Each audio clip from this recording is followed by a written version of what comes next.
Hey, what's going on, guys? It's Zach here with Android Police. Hope you all are doing well. So it's about that time of year where Samsung announces the latest addition to their S line of phones, this next one obviously being the Galaxy S8. And after a very solid year with the S7 and S7 Edge, what kind of changes and upgrades can we expect to see in the S8? Well, let's go ahead and take a look at what we know so far. So the first thing comes as no real surprise, and that's USB Type-C. So farewell micro USB, it's been good. It's time for us to move on to Type-C, and this is something that we've already seen on the Galaxy Note 7. Of course, we already know what happened with that, but Type-C is the way pretty much everybody is going, so it's going to be great to have it on the S8. Now, right next to that USB Type-C port, you will thankfully find a 3.5mm headphone jack. So Samsung is still hanging on to the headphone jack, and that's something that I personally am very happy for. Next should also come as no surprise, and that's the iris scanner.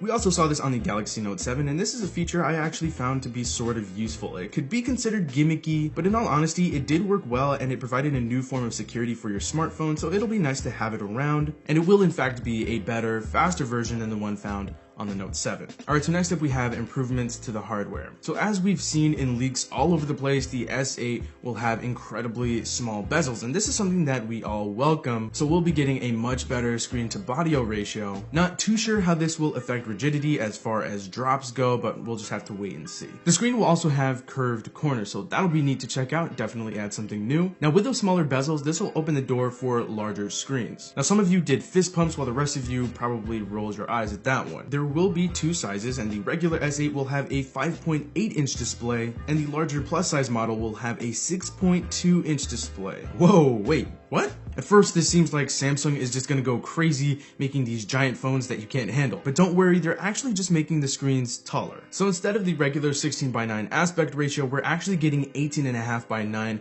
which not only means taller, but it also means that the width will stay exactly the same. So you're probably asking, why the taller screens exactly? Well, Samsung will be getting rid of the physical home button and the flanking touch-sensitive capacitive buttons. These will be replaced by fully virtual software-based keys. So Sammy is finally done with the same button configuration they've been giving us for a very long time, and after using virtual buttons on Nexus phones, LG devices, and now the Pixel, I'm very excited to see how these work on a Samsung phone. I gotta admit, it'll be weird at first, but I'm looking forward to it. But they will be in the same orientation as they were before, with the back button on the right and the multitasking on the left, which is backwards in comparison to normal soft keys. But what this also means is the relocation of the fingerprint scanner. Now this one is a bit of a head scratcher for me. I personally prefer the fingerprint reader to be on the back where the Pixel has it, but it looks like Samsung opted to go for a placement I've never seen before, and that's right next to the camera. And what I'm thinking is that this could be Samsung trying to get people to use the iris scanner instead of the fingerprint reader by putting the fingerprint reader in a more odd location. I'm just hoping that this won't result in too many accidental camera smudges. Now a big addition to the S8 is something that I was definitely not expecting, and that's Samsung DeX. Basically, you'll be able to toss your phone on some sort of dock connected to an external monitor, providing you with a full desktop-like experience. Now this is definitely going to be a huge addition